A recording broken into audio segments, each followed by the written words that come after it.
ও হাবিব আমার, ইয়া রাসূলুল্লাহ, ও আল্লাহর নবী গো, আল্লাহ পাক আমাকে পাঠায়া জানায়া দিলেন আপনার হায়াতের জিন্দেগিটা ফুরায় গেছে গো নবী।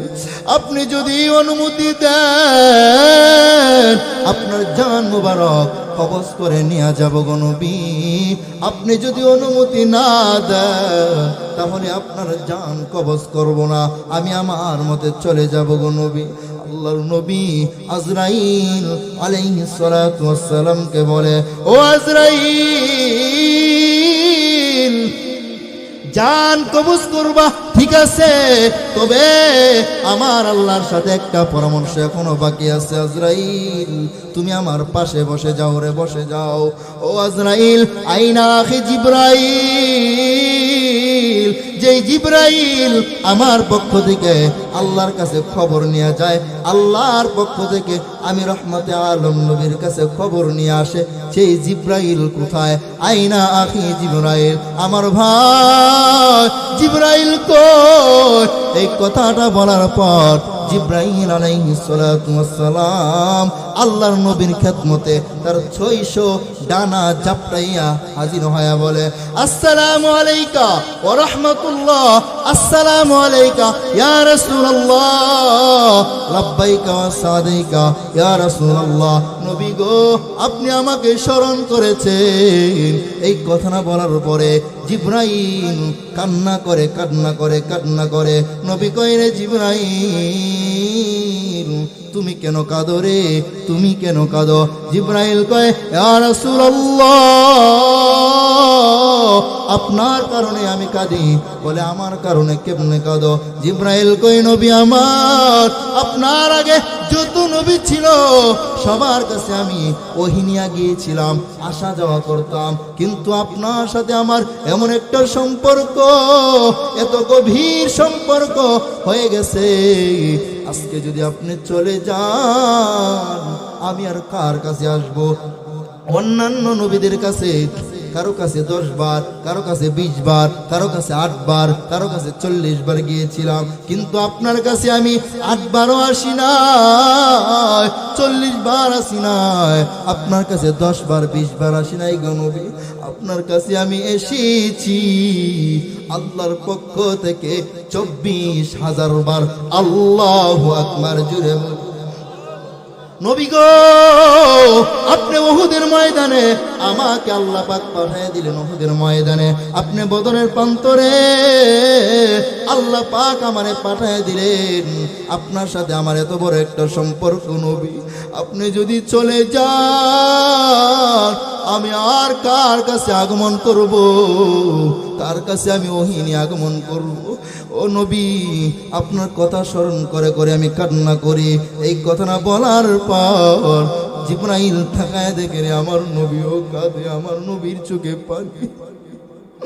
জিবরাইল কয়, ইয়া রাসূলুল্লাহ, এতক্ষণ আপনি আমাকে জিজ্ঞাসা করেছেন আমি কেন কান্না করতেছি, এখন আপনার কাছে আমি জানতে চাই গো নবী, আপনি কেন আবার কান্না করেন? কান্নার কারণ কি? আমার নবী কই, রে জিবরাইল, ওই যে আজরাইল আমার পাশে বসে আছে, আমার জান কবজ করার জন্য আসছে, আমি অনুমতি দেই না, আমি অনুমতি ততক্ষণ পর্যন্ত দিব না যতক্ষণ পর্যন্ত আল্লাহর সাথে আমার একটা বিষয়ের ফায়সালা না হবে। বলে, বিষয়টা কি জানায়া দেন।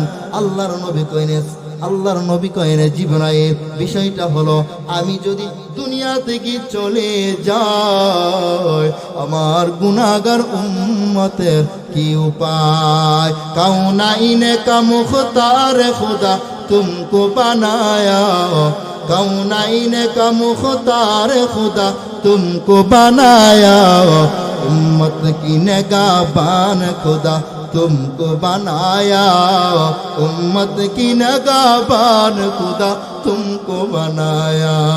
मैं दूर हूँ मजबूर हूँ ऐ सैयद आलम, मैं दूर हूँ मजबूर हूँ ऐ सैयद आलम, दीदार दिखाते नहीं आवाज सुना दो, दीदार दिखाते नहीं आवाज सुना दो। এই কথাটা বলার পরে জিবরাইল আল্লাহ তাআলার কাছে চলে যায়। ওগো আল্লাহ, আপনার নবী মুহাম্মদুর রাসূলুল্লাহ আমাকে আপনার কাছে পাঠায়া জানায় দিলেন, নবী যদি চলে যায় তাহলে তার উম্মতের কি উপায় হবে। আমার আল্লাহ কয়, রে জিবরাইল জানায় দাও আমার নবী যেন টেনশন না করে, কান্না না করে। আমার জন্য, আমার নবীর জন্য আমি কি না করেছি সব করেছি, এমন কি সব করতে আমি রাজি আছি। ও জিবরাইল আমার নবীকেই বলে দাও আমার নবী আর আখায়ে নামদার তাজদারে মদিনা যদি চলে যায় গো, তাহলে তার উম্মতের দেখাশোনা করার দায়িত্ব আমি আল্লাহ পাক রব্বুল আলামিনের।